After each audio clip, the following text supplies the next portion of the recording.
órgano que controla muchas funciones del cuerpo, las funciones motoras y sensitivas. Bueno, este puede ser susceptible a traumatismos como la isquemia, los tumores, los procesos degenerativos y los metabólicos. Y a base de estos mecanismos se crean lesiones cerebrales que se pueden clasificar entre traumáticas y no traumáticas. En traumáticas pueden ser los hematomas y sus derivados, como la epidural, sutural, y la explosión. También están las contusiones y las lesiones axónicas difusas. Y las no traumáticas se habla sobre las infecciones, los tumores y las convulsiones. Esas lesiones cerebrales pueden causar varios cambios en el estado de conciencia, ya dependiendo y puede causar alteraciones en la cognición, como ya sabemos, que es el encargado de las funciones motoras sensitivas.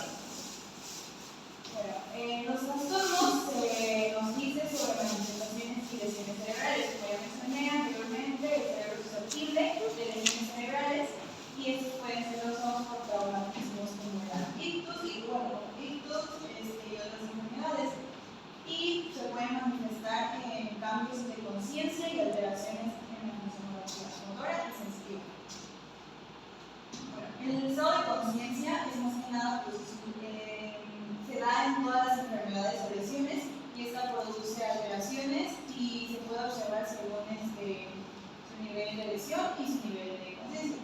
En el nivel de lesión cerebral, dependiendo de la ubicación en donde se encuentre el nivel de lesión, se pueden ver diferentes signos claves. Por ejemplo, si está en el encéfalo, pueden haber alteraciones de conciencia pueden ser las pequeñas hiperactivas, respuestas oculocefálicas intactas, postura de flexión anómala, respiración de Cheyne-Stokes. Si está en el mesencéfalo, se puede ver en coma y puede tener pupilas fijas de tamaño mediano, alteraciones de respuestas oculocefálicas, hiperventilación, neurogenia central y postura de flexión. Si se encuentra en el puente, puede quedar en coma, pupilas fijas motoras, o sea, pequeñas.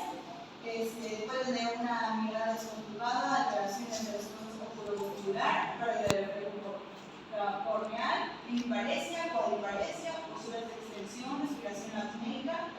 Y si tiene el grupo raquídeo, puede tener coma, puede caer en coma y tiene pupilas fijas, flacidez, pérdida de los reflejos, náuseas, oxígeno, respiraciones y atáxicas apnea. Y si se mide el nivel de conciencia, puede ser dependiendo en qué estado de conciencia está. Si está en la completa, está despierto, alerta y ordenado en tiempo, lugar, persona. Comprende el lenguaje y las palabras escritas y es capaz de expresar sus ideas. Si está confundido, en confusión, está desorientado en tiempo, lugar, persona. Y tiene dificultad de memoria y puede dificultad para seguir órdenes. Si está en la letargia, está orientado en tiempo, lugar y forma, pero es muy lento en sus procesos mentales, en su actividad motora, su lenguaje y corresponde al tamaño del cuerpo. Y si está en la homogenización, corresponde verbalmente con una palabra, es citable a la estimulación y puede corresponder adecuadamente a los episodios dolorosos y sigue instrucciones simples. Parece muy somnoliento. Si está en el estupor, no tiene respuesta, a menos que se aplique al estímulo vigoroso y repetitivo, responde adecuadamente a los estímulos dolorosos y se encuentra acostado, quieto y con un mismo movimiento espontáneo. Puede emitir sonidos incomprensibles al abrir los ojos. Y si está en el estado de coma, pues prácticamente no responde adecuadamente a los estímulos y está en un estado semejante al estado dormido y no emite ningún sonido verbal. Bueno, en sus manifestaciones se puede medir igual en la escala nos muestra la escala de Glasgow, que es como cuando se llega a un trauma o algo, se tiene que medir el estado de conciencia. Más que nada es una escala que se aplica neurológicamente para medir el estado de conciencia del paciente. Se puede medir en 3 respuestas: la ocular, la verbal y la motora. La ocular se divide en 4. La espontánea, que se puede seguir seguir la luz o puede seguir algún movimiento con los ojos. La orden verbal se puede responder a respuestas, a preguntas. Al dolor, igual, responde al dolor si tiene alguna herida o algo, pues si está quejándose, significa que sí está con el dolor. Y si está sin respuesta, significa que no conoce nada. Y estos van dependiendo de 4. Si estás bien, tiene 4 puntos. Si estás más o menos, 3. Si estás medio mal, 2. Y si no tienes respuesta, 1. La respuesta verbal se divide en 5. Estar orientado es entablar una conversación con la persona. Si está desorientado es que te contesta una que otra pregunta, pero no te contesta como tal. Si tiene palabras inapropiadas, si no está consciente de lo que estoy diciendo y dice cualquier cosa. Y si tiene sonidos incomprendibles, es que trata de decir las cosas, pero no tiene como la palabra, o sea, es como puro sonido y sin respuesta. Igual 5 puntos cuando está orientado, 4, 3, 2 y 1 sin respuesta. Y la respuesta motora, está la respuesta verbal, que es cuando se va bien, puede pedir las órdenes. En localizar el dolor, si le preguntas al paciente en dónde te duele, te puedes señalar. En la presión respirada, pues te puedes mover o flexionar alguna parte del cuerpo. Y existe la flexión anormal, que es la descortización, y que es cuando tu cuerpo está como flexionado hacia internamente, tiene flexión plantar y extremidades internas, flexión interna. Y está la extensión, que es la desaceleración, que es todo lo contrario, igual sí hay flexión plantar, pero nada más es al exterior, por los brazos, dedos y muñecas están flexionados externamente y está el circulación. En todo caso, bueno, son 6 y nos dice que si hay por debajo de 7 puntos, dependiendo en qué probabilidad esté. Si está debajo de 7 puntos, significa que está en coma el paciente, y si está debajo de 8, necesita intubación. También hay traumas que se pueden medir, que puede ser leve si no tiene mucha dificultad, si tiene entre 15 a 13 a 15 puntos. Está moderado si está de 9 a 12 y está grave si está de 3 a 8. Bueno, también están las manifestaciones del deterioro de la función cerebral, y estas pues buscan después de eso, más normalmente se busca después de las lesiones cerebrales, que se trata de buscar anomalías, alguna función que no esté bien, y se pueden buscar muchos factores como los reflejos pupulares y movimientos oculares, las estructuras anómalas, extracción y extensión, las respuestas respiratorias. Dentro de los reflejos pupulares y movimientos oculares está la pérdida bilateral de respuesta regular de la luz, y esta es más clara si hay una anomalía o una lesión en el tronco encefálico, y eso puede hacer que, como la lesión número A, los ojos pueden ser como de muñequita, de que se va de un lado uno y de un lado para otro, del otro. Y la pérdida unilateral es la lesión en la vía óptica y motora, donde los ojos se ven se van a un solo lado y puede ser interno o externo. En la posterior molar ya mencioné anteriormente las punturas de celebración, y este es el resultado de la muscularidad muscular, como ya mencioné anteriormente, que tiene el cuerpo rígido y está hacia el exterior. Y la descoordinación tiene flexión de brazos, dedos y muñecas, abducción muscular, flexión frontal y rotación interna. Y la respuesta respiratoria están los bostezos, se puede ver por los bostezos, la respiración de conversión y la respiración de tensión stop, que es básicamente una frecuencia respiratoria anormal, que es irregular, y eso puede exceder de los 40 revoluciones por minuto, y si está en esa situación ya necesitas estar en ventilación total. Y también, con base a todo ya lo mencionado, esto puede caer en muerte cerebral o en estado vegetativo. La muerte cerebral pues ya es la pérdida de las funciones totales del cerebro, ya no hay función, y en el estado vegetativo hay muerte cerebral, pero no hay función cerebral, pero puede todavía tener cosas sin ninguna, ¿cómo se dice? Sin mostrar movimiento. porque todavía requiere de alimentación por líquidos. Las clasificaciones de los trastornos se dividen en tres partes, que son las lesiones cerebrales, infecciones, enfermedades cerebrovasculares.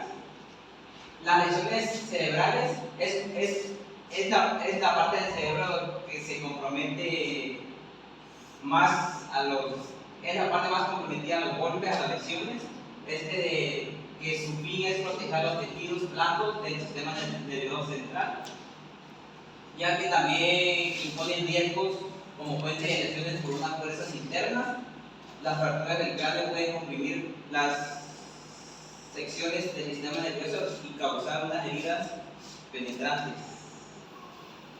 Esta causa puede ser por accidentes vehiculares, caídas, actos de violencia o accidentes de transeúntes.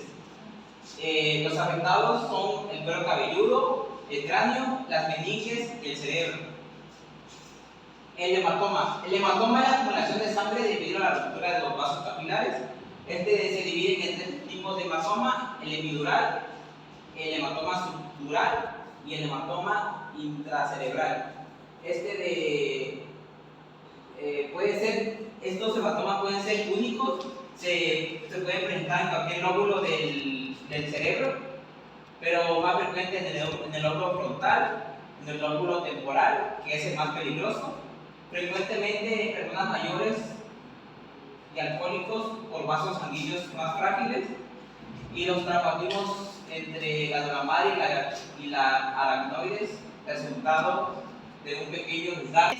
Los traumatismos entre la dura madre y la aracnoides, resultados de un pequeño desgarre de la unión de las venas, se clasifican en agudo, 48 horas después, en subagudo, de 2 a 14 días, y el crónico de varias semanas, frecuentemente en adultos y alcohólicos.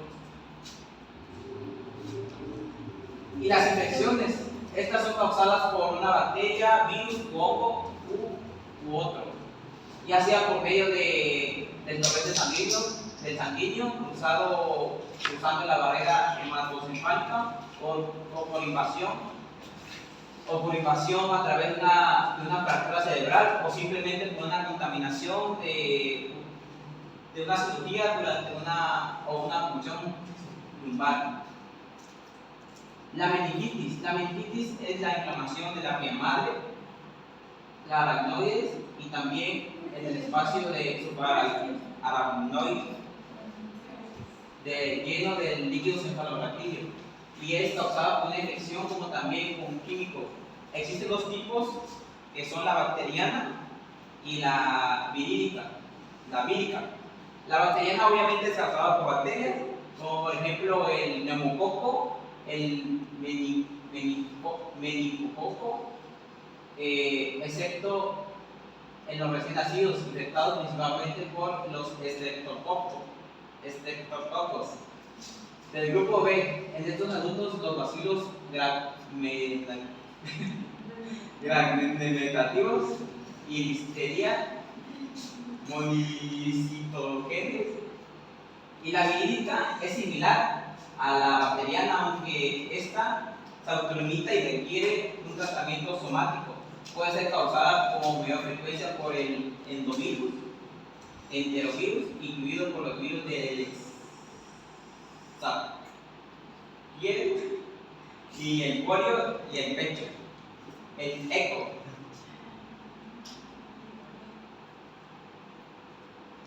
Esa es la otra diapositiva. La encefalitis es la inflamación aguda de la paraquenia cerebral, que se produce como consecuencia de una infección virílica directa causada por la reacción de la hipersensibilidad a un virus. Estos virus pueden ser como el sarampión, la papera, el polio, la rabia, la rubiola y hasta la varicela.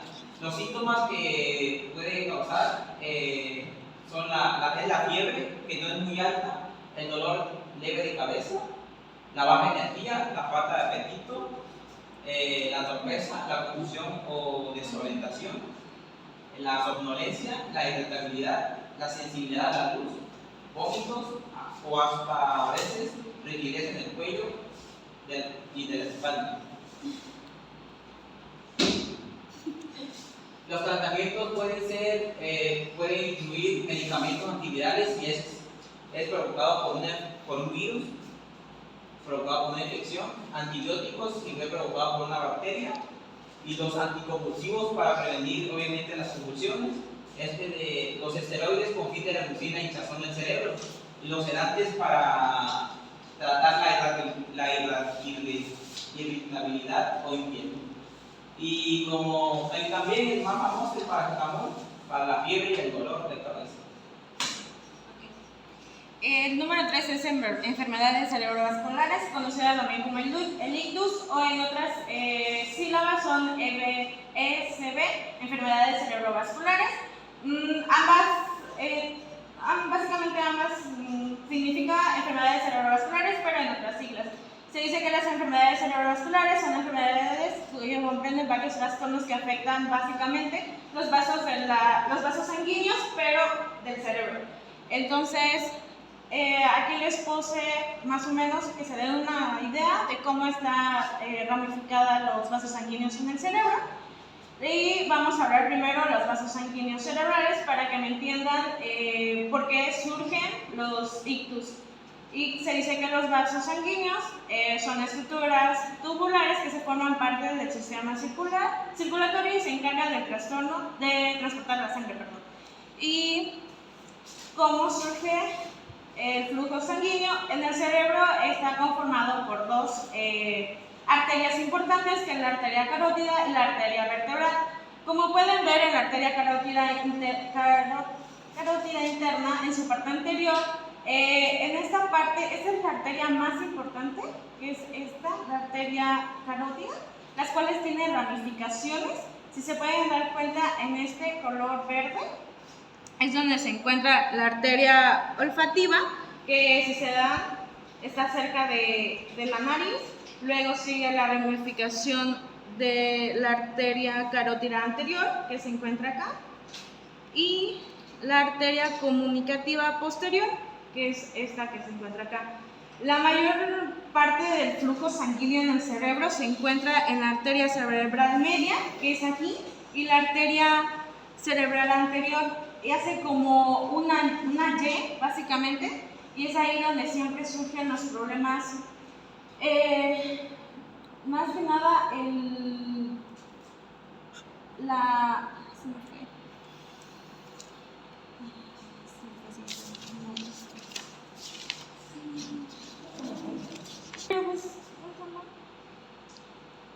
¿En qué parte pusiste? En esta parte es donde surge una Y es donde parcialmente ahí surge el neurisma. Si se dan cuenta, aquí les puse la arteria carótida, pero en un zoom, donde aquí es básicamente la arteria carótida, pero en grande, y es ahí donde se explica cómo sale de esta parte del encefalorraquídeo. Y luego está la arteria vertebral, que es esta. Se dice que, si se dan cuenta, acá está el atlas, el C1 y el C2, que es la cervical. Se dice que primero entra por los agujeros apófices, de la cervical 1 a la cervical 6, entra de la sexta hasta la primera, entra por detrás del atlas, y es así cuando entra en la parte de la hipófisis, ¿se acuerdan? De los pares craneales hay un agujero acá que se llama magno, entonces es aquí donde sube y entra en el agujero magno y se crea la arteria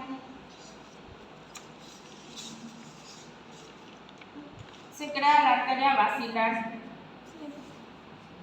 Ahora, ya teniendo en base qué son los vasos sanguíneos en el cerebro y así, ya podemos entrar sobre el ictus, que el ictus es un accidente cerebrovascular, como les dije, también conocido como EBC, enfermedades cerebrovasculares, que es un síntoma de déficit neurológico focal debido a una alteración vascular o lesión del tejido cerebral. Básicamente es una lesión en una arteria del cerebro, en los cuales las principales enfermedades es el ictus isquémico y el ictus hemorrágico.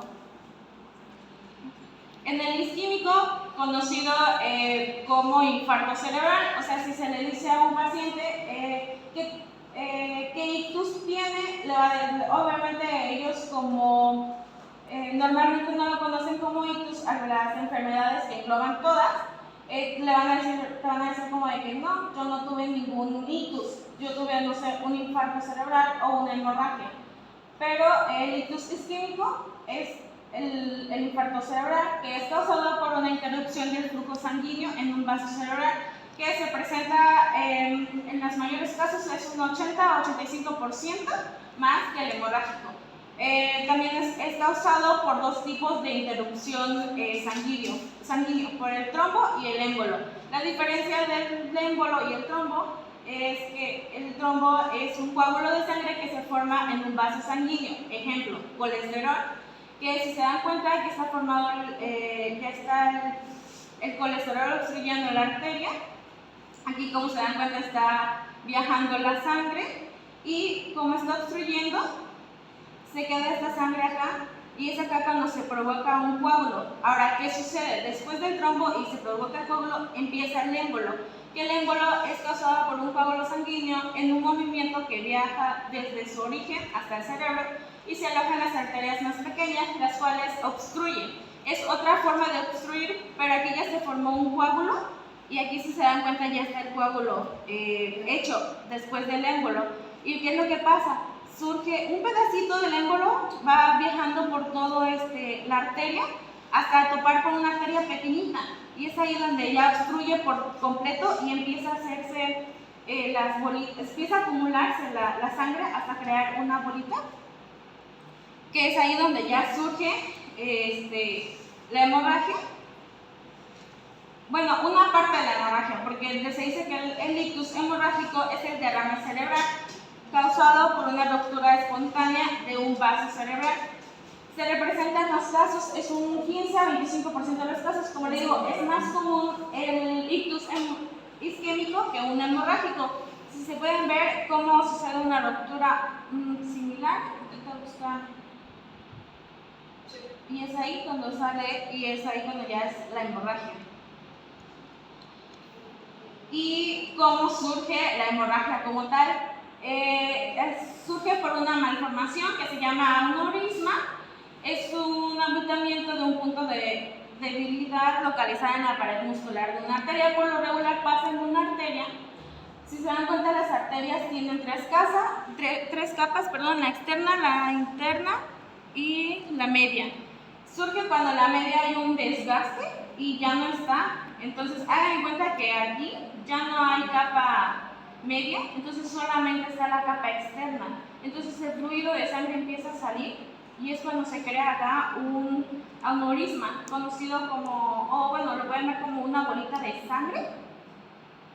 Y aquí ya es cuando empieza aquí cuando ya se rompió y empieza a producir lo que es la hemorragia. Siguiente. Aquí les puse un video de más o menos cómo se crea una aneurisma. Principalmente estas son las arterias que les estaba mencionando anteriormente. Este es el círculo de Willis. Y normalmente en estas arterias por las que les comenté, que son como las más, cuando existen estos pliegues que les dije, estas son las capas, desaparece por desgaste, empieza a desaparecer una de las capas de las arterias. Luego aquí ya se va a empezar a producir. Si se dan cuenta, es en los pliegues que yo les dije hace rato. Siempre es cuando es Y, porque siempre ahí hay un mayor desgaste de las capas. Y si se dan cuenta, hay un punto blanco.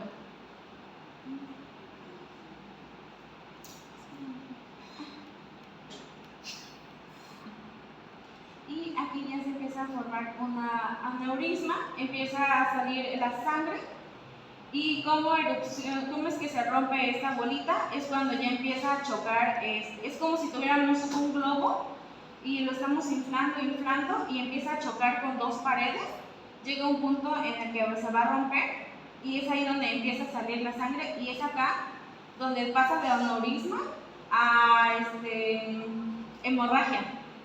se dan cuenta, aquí está creciendo, sigue el fluido. Esto solamente es la capa más externa de la arteria, porque ya no tiene la capa media. Ya sale la sangre. Y luego en el cerebro sucede que se empieza a expandir la sangre. Y es aquí donde empieza ya a hacer una lesión cerebral, conocida ya puede ser como la hemorragia.